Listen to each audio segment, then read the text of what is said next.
Film Panggil Aku Ayah adalah adaptasi dari film Korea berjudul Pawn yang sukses meraih perhatian penonton pada tahun 2020. Film ini disutradarai oleh Benny Setiawan, yang dikenal dengan karya-karyanya yang berkualitas. Di Indonesia, film ini sudah tayang perdana di bioskop pada tanggal 7 Agustus tahun 2025. Film ini diproduksi di bawah naungan Rumah Produksi V-Cinema. Film ini menyuguhkan sebuah kisah emosional yang berfokus pada dua pria penagih utang, hidup dalam tekanan yang keras dan penuh tantangan. Namun, hidup mereka berubah drastis saat mereka secara kebetulan ditugaskan untuk merawat seorang anak kecil yang dijadikan jaminan oleh orang tuanya karena tidak mampu membayar utang. Pada awalnya, keberadaan anak perempuan ini dianggap sebagai beban yang menyusahkan. Tanpa pengalaman menjadi orang tua, mereka merasa tidak siap untuk menghadapi tanggung jawab baru ini. Namun, seiring waktu, benih-benih kasih sayang mulai tumbuh di antara mereka. Anak tersebut, dengan kepolosan dan ketulusan kasih sayangnya, secara perlahan-lahan mulai melembutkan hati kedua pria itu, menjadikan hubungan mereka lebih dari sekedar tanggung jawab semata. Tema utama yang diangkat dalam film ini adalah tentang hubungan keluarga yang mendalam, tentang kasih sayang tidak selalu ditentukan oleh ikatan darah. Melalui perjuangan dua pria untuk menerima tanggung jawab baru, film ini memberikan pesan moral yang kuat mengenai arti kemanusiaan dalam kehidupan sehari-hari. Film ini dibintangi oleh sederet aktor ternama Indonesia.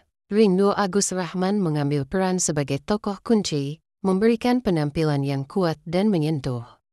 Di sampingnya, Boris Bokir, yang dikenal sebagai seorang komedian, menampilkan nuansa dramatis yang tak terduga, memperkaya cerita dengan lapisan emosi yang mendalam.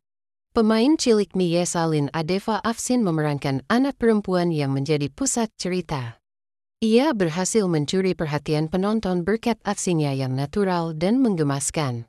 Selain itu, Tisa Biani juga hadir sebagai salah satu pemain pendukung yang memperkuat emosi dalam film ini, memberikan performa yang mengesankan dan memperkaya alur cerita. Film ini dengan kuat menyuarakan bahwa keluarga tidak harus berasal dari darah yang sama. Ikatan yang terbentuk dari pengorbanan, perhatian, dan kasih sayang bisa lebih kuat daripada relasi biologis. Film ini juga mengajak penonton untuk merenungkan arti tanggung jawab yang datang secara tidak terduga. Bagaimana manusia bisa berubah hanya karena satu peristiwa kecil. Nilai-nilai seperti kemanusiaan, empati, dan keberanian untuk mencintai tanpa syarat menjadi roh dari cerita ini. Panggil Aku Ayah tidak menggurui, melainkan mengajak penonton untuk mengalami perubahan batin tokohnya melalui narasi yang personal dan menyentuh. Film ini digarap dengan sinematografi yang lembut dan penuh keintiman. Tata kamera seringkali menggunakan framing close-up untuk menangkap ekspresi tokoh, menekankan emosi dan koneksi antar karakter. Warna-warna hangat dan cahaya alami mendominasi, menciptakan nuansa hangat yang cocok dengan tema keluarga dan harapan. Musik latar dalam film ini tidak mencoba mendominasi suasana, tetapi secara efektif memperkuat emosi yang ditampilkan di layar. Musik piano yang melankolis dan string section yang lembut muncul pada momen-momen emosional tanpa terasa manipulatif. Desain produksi sederhana namun realistis.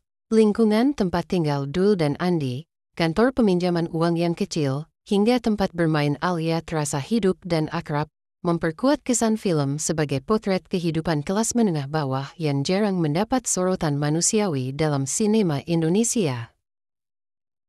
Sebagai remake dari Pawn, film ini terlalu setia mengikuti pola film aslinya.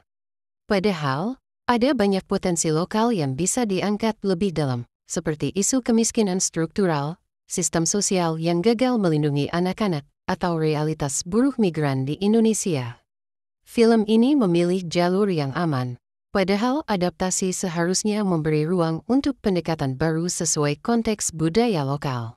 Konflik utama terlalu berfokus pada drama personal, padahal latar cerita memberi peluang untuk menyoroti konflik eksternal yang lebih luas, peran negara, lembaga sosial, atau stigma masyarakat terhadap penagih utang dan anak terlantar. Film ini lebih memilih fokus pada kisah kasih sayang dan perubahan karakter, tetapi mengorbankan potensi kritik sosial yang lebih tajam. Beberapa bagian film, terutama pertengahan cerita, terasa repetitif dan sedikit melambat. Hubungan antara Alia dan dua pria tersebut memang penting, tapi pengulangannya bisa membuat penonton merasa cerita stagnan. Editing yang lebih tajam bisa membantu menjaga ritme dan energi film. Meskipun mengharukan, ending film terasa terlalu manis dan sempurna. Dalam dunia nyata, transisi dari penagih utang ke ayah pengganti tidak semudah itu diterima oleh masyarakat. Film ini seolah menutup realitas dengan harapan, yang walau sah-sah saja dalam genre drama keluarga, bisa terasa kurang realistis bagi sebagian penonton. Meski demikian, film Panggil Aku Ayah adalah film yang berhasil menyentuh emosi dan menyampaikan pesan moral yang universal dan relevan. Melalui akting yang solid, sinematografi yang lembut, dan cerita yang menyentuh, film ini memperlihatkan transformasi batin manusia lewat kasih sayang yang tidak direncanakan. Namun, film ini juga punya ruang untuk berkembang, terutama dari sisi keberanian bercerita dan menggali konteks lokal yang lebih kuat.